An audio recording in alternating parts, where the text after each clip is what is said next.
বহু কাপুরুষ এখানে বসে আছে যে বেটার কাউ যৌতুক নিয়েছে। লজ্জা হয় না বাপ বেটাকে? ভিক্ষা করে খাবেন। এই ছেলে, তোমরা বাপ বেটাকে তো আমি ভিক্ষা করে খেতে বলেছি। বেটা, তোমাকে আর তোমার বাপের আমি 5 পয়সা দাম দিই না। তোমার কাঁদলেই কি আর হাসলেই কি, তোমাকে খারাপ লাগলেই কি আর ভালো লাগলেই কি? কাপুরুষের বাচ্চা কাপুরুষ, তুমি যৌতুক নেবে কেন? তোমাকে আমি ভিক্ষা করে খাওয়ার জন্য পরামর্শ দিয়েছি, তবে আমি ভিক্ষা করে খেতে বলিনি।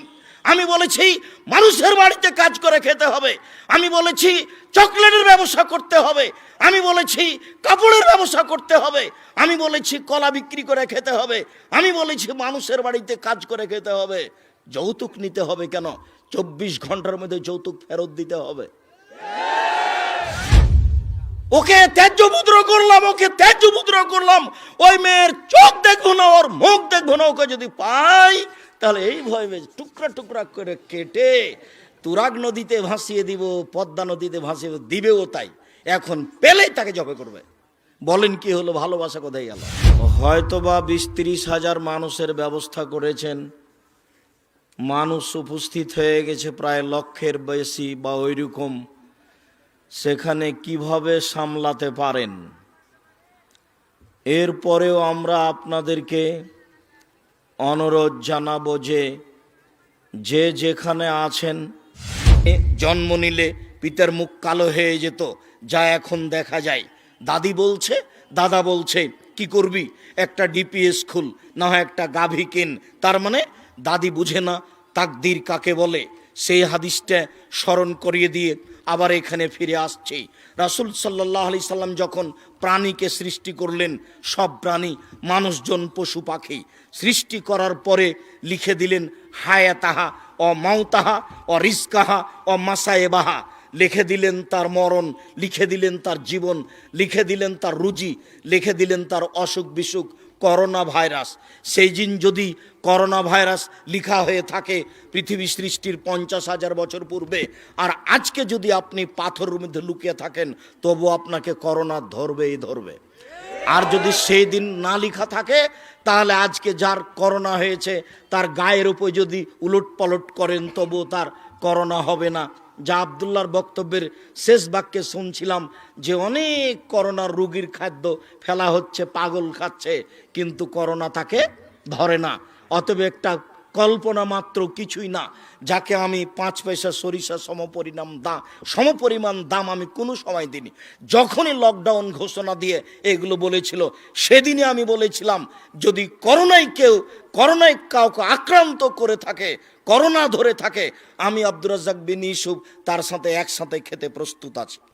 যদি কেউ করোনায় মারা যায়, তাহলে আমি তার গোসল দিব, জানাজায় উপস্থিত থাকব।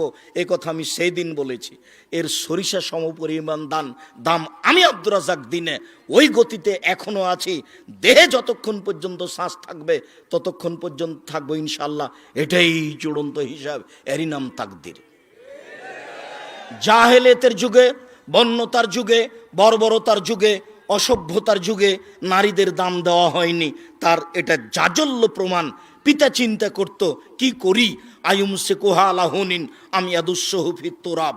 এই অপমান অবস্থায়, চিন্তিত অবস্থায় মেয়েকে রেখে দিব না মাটিতে পুঁতে দিব? যদি মাটিতে পুঁতে দিই বালাই চলে গেল, আর যদি রেখে দিই তাহলে অপমান সুনিশ্চিত। মেয়ে বড় হলে বের হয়ে যাবে, মেয়ে বড় হলে যৌতুক লাগবে। যৌতুক বগুড়াতে বেশি লাগে, গাইবান্ধাতে লাগে, রংপুর, দিনাজপুর, লালমনিরহাট, নীলফামারী, কুড়িগ্রাম, পঞ্চগড়, ঠাকুরগাঁ এসব এলাকায় বেশি লাগে বলে আমার অবগতি। তবে চাঁপাইনবাবগঞ্জে লাগে, কিন্তু এরকম লাগে তা আমার জানা নাই। বহু কাপুরুষ এখানে বসে আছে যে বেটার কাউ যৌতুক নিয়েছে। লজ্জা হয় না বাপ বেটাকে? ভিক্ষা করে খাবেন। এই ছেলে, তোমরা বাপ বেটাকে তো আমি ভিক্ষা করে খেতে বলেছি। বেটা, তোমাকে আর তোমার বাপের আমি 5 পয়সা দাম দিই না। তোমার কাঁদলেই কি আর হাসলেই কি, তোমাকে খারাপ লাগলেই কি আর ভালো লাগলেই কি? কাপুরুষের বাচ্চা কাপুরুষ, তুমি যৌতুক নেবে কেন? তোমাকে আমি ভিক্ষা করে খাওয়ার জন্য পরামর্শ দিয়েছি, তবে আমি ভিক্ষা করে খেতে বলিনি। আমি বলেছি মানুষের বাড়িতে কাজ করে খেতে হবে। আমি বলেছি চকলেটের ব্যবসা করতে হবে। আমি বলেছি কাপড়ের ব্যবসা করতে হবে। আমি বলেছি কলা বিক্রি করে খেতে হবে। আমি বলেছি মানুষের বাড়িতে কাজ করে খেতে হবে। যৌতুক নিতে হবে কেন? 24 ঘন্টার মধ্যে যৌতুক ফেরত দিতে হবে। একজন লোক আমার কাছে এসেছে, সে ফারায়েজের ওপরে, জমি বন্টনের ওপরে করছে, পিএইচডি করছে। তো আমার কাছে এসেছে তথ্য নিতে। তথ্যের এক পর্যায়ে আমাকে বলছে, আপনার আব্বা মারা গেছেন? তা আমি বললাম, হ্যাঁ মারা গেছেন। তা আপনার জমি জায়গার খবর কি? আমি বললাম, আমার বাপকে মাটি দিয়ে আসার পরে আগে জমি ভাগ করেছি, তারপরে খাওয়া দাওয়া। যদিও জমি আমি চিনি, আমার ছোট ভাই চিনে না। আমার ছোট ভাই বরিশাল মডেল কলেজের শিক্ষক, ও কিছু চিনেন, একটু চিনতে পারে, তেমন চিনে না। আমি চিনতাম, এখন ভুলে গেছি। ভাগ হয়েছে ঠিকই, আমরা জমি জায়গায় যায় না।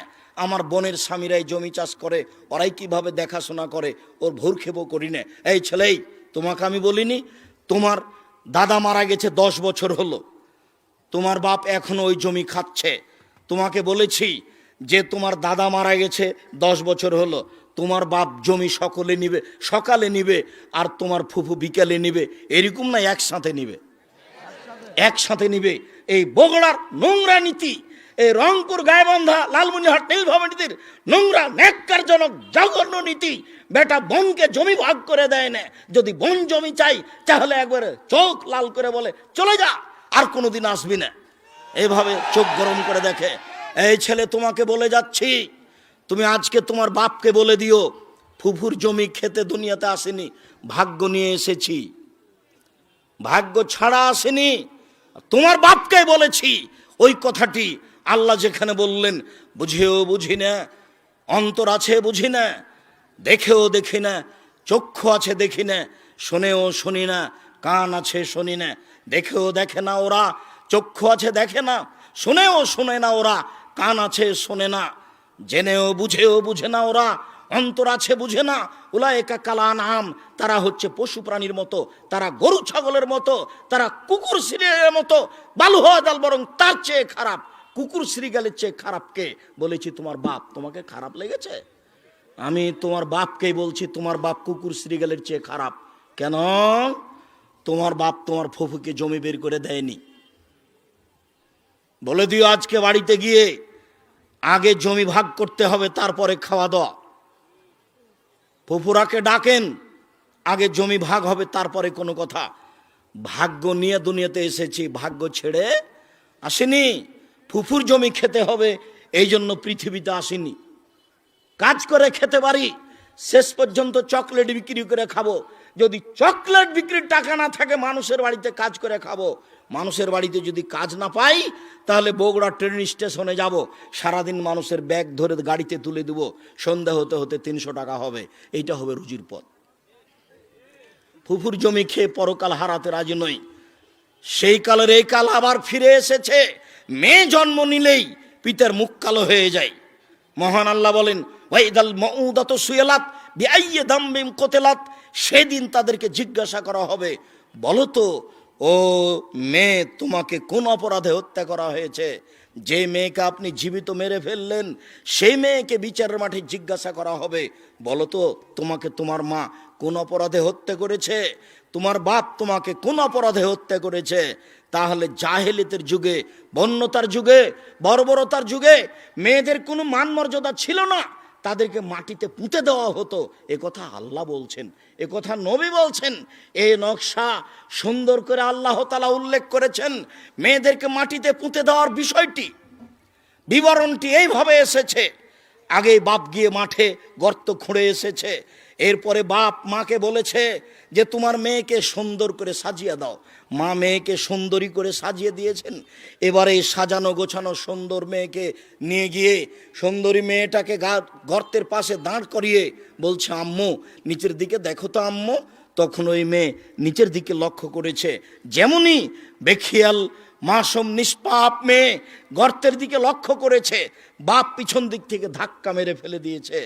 এবার ফেলে দিয়ে দুদিক থেকে মাটি চাপা দিতে শুরু করেছে, আব্বা আমাকে বাঁচান, আব্বু আমাকে বাঁচান, আব্বু আমাকে বাঁচান। নিষ্ঠুর নিষ্ঠুর পিতা লক্ষ্য করেনি, ওই অবস্থায় মেয়েকে মাটিতে পুঁতে দিয়েছে। আপনি কি মনে করছেন যে সেই লোকের মেয়ের উপরে মহব্বত ভালোবাসা ছিল না? ভালোবাসা নিশ্চিত ছিল। পরিস্থিতি এত জটিল, পরিস্থিতি এত কঠিন যে মেয়েকে ভালোবাসার মতো কোনো পরিস্থিতি ছিল না। তারই গায়ের রক্তে মাংসের মেয়ে, কথাই ঠিক। ওই মেয়েকে লক্ষবার চুমা দিবে, এ কথাই ঠিক। ওর মা তাকে আদর যত্ন করে মানুষ করেছে, এ কথাই ঠিক। তার মা জানে মেয়েকে নিয়ে গিয়ে মাটিতে পুঁতে দিবে, এ কথাও ঠিক। এরপরেও কেউ পরিস্থিতির কারণে রক্ষা করতে পারে না। সামান্য পরিস্থিতিতে মা মরে যাচ্ছে, করোনা ভাইরাসে বেটা মায়ের গায়ে হাত লাগায় না, সামান্য পরিস্থিতিতেই। তাই সেটাই মানুষ গ্রহণ করে নেবে এত সহজে। সম্মানিত দিনী ভাই বোন, এই যে সেদিন বগুড়া নিমগাছির লোকই ধরে নেন, কথার কথা, ঢাকায় মেয়ে পড়ে, ঢাকা বিশ্ববিদ্যালয়ে, বারবার খবর নিচ্ছে, আম্মু কেমন আছো আম্মু, আম্মু টাকা পয়সা কমে গেলে বলিও, টাকা পয়সা না থাকলে বলিও, তোমার চাচাতো ভাই আছে তার কাছে টাকা নিয়ে নিও, আম্মু সকালে আজকে নাস্তা করেছো। কত যে খবর আর কত যে হিসেব। 3 দিন পরে একদিন চাচাতো ভাই বলছে যে চাচু কি খবর, কি খবর? বলে আপু তো চলে গেছে বের হয়ে, ওকে ত্যায্যপুত্র করলাম, ওকে ত্যায্যপুত্র করলাম। ওই মেয়ের চোখ দেখবো না, ওর মুখ দেখবো না, ওকে যদি পাই তাহলে এই ভয় টুকরা টুকরা করে কেটে তুরাগ নদীতে ভাসিয়ে দিব, পদ্মা নদীতে ভাসিয়ে দিবেও তাই। এখন পেলেই তাকে জবে করবে। বলেন কি হলো? ভালোবাসা কোথায় গেল? ভালোবাসা কোথায় গেল? এরই নাম পরিস্থিতি। সেই কালে মেয়েদের ভালোবাসা ছিল না এ কথা নয়, ভালোবাসা অগাধ ছিল, পরিস্থিতির সামনে টিকতে পারেনি, এরই নাম পরিস্থিতি। পরিস্থিতিতে মেয়ে নিব না এই কথা বলছে, তার মানে বন্যতার যুগ ফিরে এসেছে, বর্বরতার যুগ ফিরে এসেছে, অসভ্যতার যুগ ফিরে এসেছে। মাটিতে মানে মেয়েকে পুঁতে দেওয়া হতো। কত আয়াত, কত হাদিস। মুগিরা ইবনে শুবা রাদিয়াল্লাহু তাআলা আনহু বলেন, রাসূল সাল্লাল্লাহু আলাইহি সাল্লাম বলেছেন, ইন্নাল্লাহা হাররামা উকুকাল উম্মাহাত, আল্লাহ তাআলা চিরদিনের জন্য মায়ের অবাধ্য চলাকে হারাম করেছেন। এই ছেলে, মনে রেখো একটা কথা, যেদিন তোমার বিবাহ হবে সেদিন থেকে তুমি তোমার মাকে আর ভালোবাসতে পারবে না। যেদিন বউ বাড়িতে আসবে সেদিনই তোমার মাকে আর তুমি ভালোবাসতে পারবে না। পরিস্থিতি তোমার উল্টে যাবে। দিন যত যাবে পরিবেশ তত জটিল হবে। এক সময়ে মনে হবে এই মাটির উপরে সবচেয়ে বড় শত্রু আমার মা। আর তোমার মা যা বলে সবই উল্টা কথা বলে, উল্টা বলে, এ কথাও ঠিক। আরে টাকা দিয়েছো তুমি ফল খেতে, টাকাটি তোমার মা তোমার বড় বোনকে দিয়ে পাঠিয়ে দিয়েছে। মা সেদিন যে টাকা দিলাম, ও টাকা খরচ হয়ে গেছে, কি করলেন? টাকা তোর বড় বোনকে দিয়ে দিয়েছি। আরে আমি আপনাকে ফল খেতে দিলাম, টাকা দিলাম ফল খাওয়ার জন্য, আর আপনি টাকা দিয়ে দিলেন মানে? অবাক। আপনার ছেলে আর আপনার বড় ভাইয়ের বড় বোনের ছেলে এক জায়গাতে খেতে বসেছে, তো আপনার মা বড় মাছের টুকরা আপনার বোনের ছেলের পাতায় তুলে দিয়েছে। এইটা আপনার বউ দেখেছে এইবার রাতে, হ্যাঁ তোমার মা এরকম, তোমার মা তোমার বোনের ছেলেকে ভালোবাসে, আমি রান্না করলাম কষ্ট করে, বড় মাছের টুকরাটা তোমার বোনের ছেলেকে দিয়ে দিল, আমি এগুলো সহ্য করতে পারি না। কত কি! আপনি সন্ধ্যায় এসে দেখছেন আপনার মা বিছানে পেশাব করেছে, উঠতে পারে না, বিছান গন্ধ করছে। আপনি বলছেন, হ্যাঁ তুমি আমার মায়ের বিছানা পরিষ্কার করনি, আমার মায়ের চাদরটা ধুয়ে দাওনি।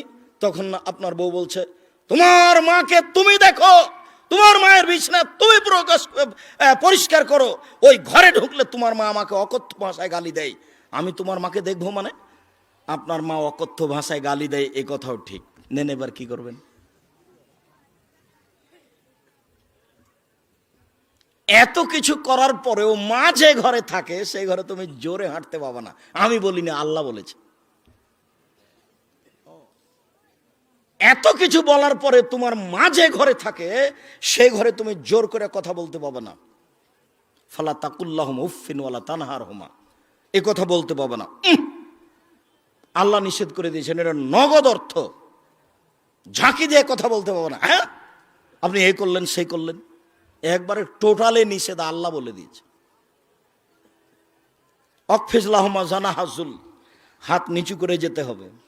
মনে পড়ে না একদিন দৃশ্য নকল করছিলাম, মনে পড়ার তো কথা যে রাজশাহীর মেয়র এসেছেন নওদাপাড়ায় আমচত্বরে, তো শাহ মকদুম থানার ওসি এইভাবে দাঁড়িয়েছেন, এইভাবে দাঁড়িয়ে বলছেন, স্যার এখন কি করব স্যার।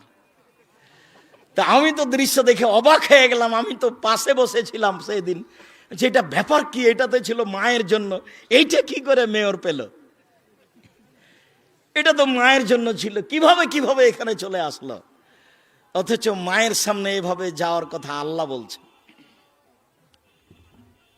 আবার বলছেন শেষের দিকে, অকুর রব্বির হামহুমা কামা রাব্বায়ানি সাগীরা, হে আল্লাহ তুমি আমার পিতা মাতাকে ওইভাবে দেখো বাল্য অবস্থায় আমাকে যেভাবে দেখেছিল, যার কারণে আপনাকে আমি সলাতের শেষে সালাম ফিরার পূর্বে একটা দোয়া পড়ার জন্য পরামর্শ দিয়েছি, মনে আছে কি?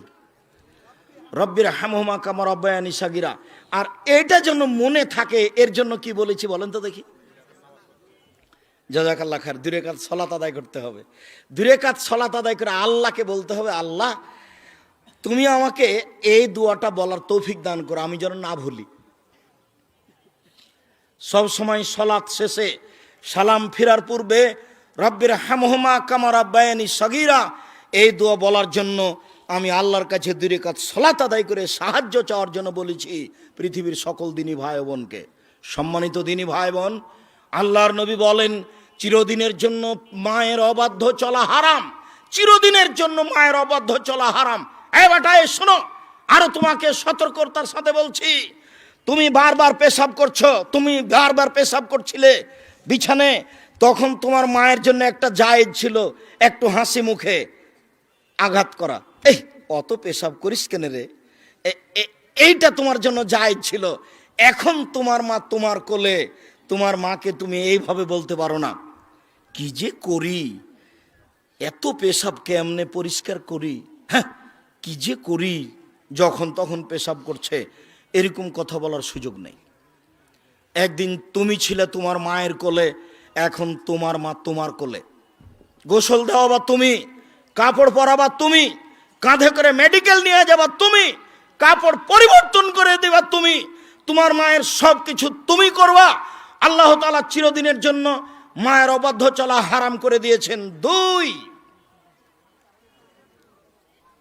ওয়াদাল বানাত, মেয়েকে মাটিতে পুঁতে দেওয়া চিরদিনের জন্য হারাম।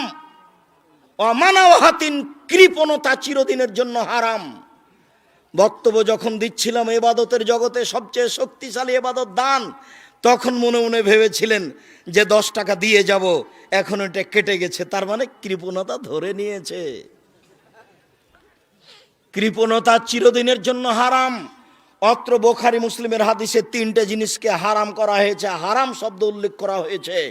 1 পিতামাতার অবাধ্য চলা, 2 মেয়েকে মাটিতে পুঁতে দেওয়া, 3 কৃপণতা করা। কায়েস ইবনে আসিম রাদিয়াল্লাহু তাআলা আনহু বলেন, আল্লাহর নবীর কাছে এসে, ইয়া রাসূলুল্লাহ ইন্নী ওয়াআদতু সামানিয়া বানাতিন লি, আমার 8টি মেয়েকে আমি নিজে হাতে মাটিতে পুঁতে দিয়েছি। ও তার 8টি মেয়েকে নিজে হাতে মাটিতে পুঁতে দিয়েছে। সম্মানিত দিনী ভাই বোন, বিবরণে বোঝা যায় জাহেলিয়াতের যুগে মেয়েদেরকে মাটিতে পুঁতে দেওয়া হতো। সংক্ষিপ্ত বিবরণে মেয়েদেরকে সমাজে দাম দেওয়া হতো না। হিন্দুরা মেয়েদের সমাজে দাম দেয় না, আজও হিন্দুরা মেয়েকে জমি দেয় না। বোকা শ্রেণীর কিছু মহিলা আপত্তি তুলেছে, মেয়ে পাবে 1 ভাগ আর ছেলে পাবে 2 ভাগ, এটা তো আমাদের সাথে অন্যায় হয়েছে। ও তো আসলে বুঝতে পারেনি আমার কেন 1 ভাগ, ভাইয়ের কেন 2 ভাগ। আরে শোনো শোনো, তোমার হলো 1 ভাগ আর তোমার স্বামীর হলো 2 ভাগ, এখন হলো 3 ভাগ, দেখো ঠিকই আছে। তোমার ভাইয়ের হলো 2 ভাগ আর তোমার ভাবির হলো 1 ভাগ, দেখো এখন ঠিকই আছে। বুঝা যায়নি মনে হয়। আরো জরুরি কথা যে তোমার বাপ মারা গেছে, তোমার বাপের যত বন্ধু বান্ধব আত্মীয় স্বজন ছিল এখন সব তোমার ভাইয়ের বাড়িতে আসবে, কেউ যাবে না তোমার বাড়িতে। তাহলে তোমার বাপের উত্তরাধিকারের হিসাবে খরচ তোমার বেশি না তোমার ভাইয়ের বেশি? ভাইয়ের বেশি। আবারও শুনে রেখো, কোনো কারণবশত যদি তোমার তালাক হয়ে যায় বা স্বামী মারা যায়, তাহলে তুমি এই বাসা থেকে ব্যাক করে ফিরে কোথায় যাবা? ভাইয়ের বাসায় যাবা। তাহলে তোমার ভাইয়ের জমি জায়গা কম হতে হবে না বেশি হতে হবে? আল্লাহ 3 ভাগের 1 ভাগ মেয়েকে দিয়েছেন, 2 ভাগ ছেলেকে দিয়েছেন। এটা অন্যায় নয়। হিন্দুরা মেয়েদেরকে কিছুই দেয়নি, আজও দেয়নি। সতীদাহ তো বহু দূরের কথা, স্বামীর সাথে জীবন্ত জ্বলে যেতে হবে আগুনে, এটা তো ভাবাই যায় না। আজও বহু প্রথা আছে হিন্দুদের মাঝে। যদি স্বামী মারা যায়, তাহলে তাকে একটা নির্ধারিত গাছের নিচে নিয়ে গিয়ে যেমনভাবে পাঁঠাকে বলি দেওয়া হয়, তেমনভাবে মেয়েকে জীবিত হত্যা করা হয় এখন হিন্দুদের কাছে। আর ইহুদি খ্রিস্টানদের কাছে মেয়েদের কোনো দাম নেই। ইহুদি খ্রিস্টানেরা আজও ওই মেয়েকে বাড়িতে রেখে দিতে পারে, ওই মেয়ের বিবাহ দেওয়ার প্রয়োজন নেই। আজও তার জমি জায়গা দিতে হবে, এটা তারা হিসাব করেনি। আজও তাদের নীতি আছেই যে মেয়ে মানুষ কি প্রাণী আছে, তার ভিতর প্রাণ আছে কি না, ও মানুষ কি না, এটাই সন্দেহ। ইহুদি খ্রিস্টানদের এইটা হিসাব, যার কারণে তাদের বিবাহ শাদী নেই। তারা মহিলাদের 5 পয়সা দাম দেয় না। সম্মানিত দিনী ভাই বোন, মহান আল্লাহ নারীদের অনেক মর্যাদা উল্লেখ করেছেন। যে যেখানে আছেন অল্প সময় খেয়াল করবেন। আমি আপনাকে কয়েকটি আয়াত, কয়েকটি হাদিস পেশ করে নারীদের মর্যাদা উল্লেখ করছি। এই ছেলে, কিছুক্ষণ অপেক্ষা করো। আপনারা যে যেখানে আছেন কিছুক্ষণ সময় কষ্ট করে হলেও দাঁড়িয়ে থাকবেন। আমাকে দেখতে পান আর না পান, চিরদিন এই গতি আসবে না।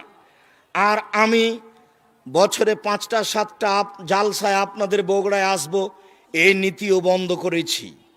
সম্ভবপর চেষ্টা চালিয়ে যাব একদিন একটা জেলায় যাওয়ার।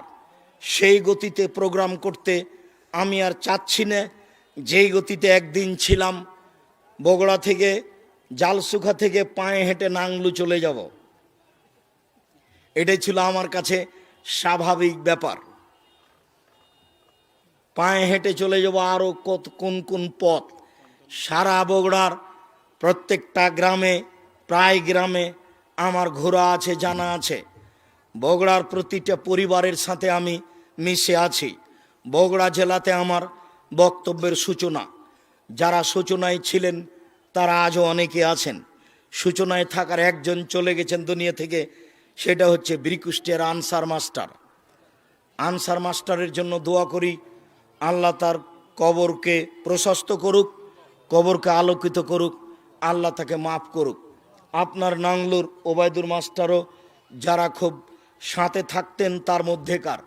আর আপনার এই বাগবাড়ি নসিপুরের গোলাম রব্বানির কয়েক ভাই তো আছেই, তারা তো সব সময় থাকতেন। আর আরও আপনার গাবতলির অনেকেই, বগুড়ার প্রত্যেকটা গ্রামের সাথে আমি খুব মিশে আছি। সেই ভালোবাসায় এসেছেন। তাই আমাকে দেখতে পান আর না পান, যে যেখানে আছেন দিনী ভাই বোন, এক পায়ে দাঁড়িয়ে থাকবেন এক খেয়ালে। আমি আপনাদের কিছু না কিছু উপকার করব ইনশাআল্লাহ। আপনাকে আমি এতক্ষণ যা বলছিলাম সেই অংশ থেকে কিছু বলছি। নারীদের মর্যাদা আল্লাহ দিয়েছেন, এই মর্যাদা নারীকে রক্ষা করতে হবে। আল্লাহ তাআলা বলেন, ওয়াইদা বুশশিরা আহাদুহুম বিল উনসা, আল্লাহ তাআলা বলেন, ওয়াকারনা ফি বুয়ুতিকুন্না ওয়ালা তাবাররাজনা তাবাররুজাল জাহিলিয়াতিল উলা। হে মুসলিম মহিলা, তোমরা বাড়িতে থাকো। বন্যতার যুগে, বর্বরতার যুগে, অসভ্যতার যুগে নারীরা যেভাবে রাস্তাঘাটে চলতো সেইভাবে তোমরা চলো না। যতদিন পর্যন্ত নারী আল্লাহর এই আয়াতের মর্যাদাকে রক্ষা না করবে, ততদিন পর্যন্ত নারী তার মর্যাদাকে ফিরিয়ে পেতে পারে না। মহান আল্লাহ বলেন, ইয়া আইয়ুহান নবী, হে নবী আপনি বলুন আপনার মেয়েদেরকে, আপনার স্ত্রীদেরকে, যখন তারা বাড়ি থেকে বের হবে তখন তারা মুখে কাপড় দিয়ে বের হবে, বোরকা পরে চাদর গায়ে দিয়ে বের হবে। তারা যদি এইভাবে বের হয় তাহলেই তারা তাদের মর্যাদাকে রক্ষা করতে পারবে। সম্মানিত দিনী ভাই বোন, সাথে সাথে আরও 2-1টি হাদিস মহিলাদের মর্যাদা আল্লাহর নবী এত বেশি উল্লেখ করেছেন যা ভাবা যায় না। তার একটি, মহিলারা যদি 4টি কাজ করতে পারে তাহলে তাদের জন্য জান্নাতের সব দরজা খোলা। মহিলারা যদি 4টি কাজ করতে পারে তাহলে তাদের জান্নাতের সব দরজা খোলা। 1, 5 ওয়াক্ত সালাত আদায় করবে। 2, রমজান মাসের সিয়াম পালন করবে। 3, স্বামীকে মেনে চলবে। 4, জেনায় লিপ্ত হবে না। যদি এই 4টি কাজ করতে পারে জান্নাতের সব দরজা খোলা। সাথে সাথে আরও উল্লেখ্য যে কোনো মেয়ের যদি জেনা হয়েই যায় তাহলে সে যদি তওবা করে তাহলে অতীতে যত পাপ করেছে সব পাপকে আল্লাহ নেকিতে পূর্ণ করে দিবে। সম্মানিত দিনী ভাই বোন, আপনাদের জন্য জরুরি সুসংবাদ যে আপনারা যদি অজু করার পরে আশহাদু আল্লা ইলাহা ইল্লাল্লাহ ওয়া আশহাদু আন্না মুহাম্মাদুর রাসূলুল্লাহ বা আশহাদু আল্লা ইলাহা ইল্লাল্লাহু ওয়াহদাহু লা শারীকা লাহু ওয়া আশহাদু আন্না মুহাম্মাদান আবদুহু রাসূলুহু এই দোয়া বলতে পারেন তাহলে জান্নাতের 8টি দরজা খোলা। শুধু যে নারীদের জন্য এই বিশেষ মর্যাদা তা নয়, আপনাদের জন্য বিশেষ মর্যাদা রয়েছে। মর্মে নারীদের মর্যাদা ও অধিকার নিয়ে সংক্ষিপ্ত বিবরণের এই পর্যায়ে এসে বলছি।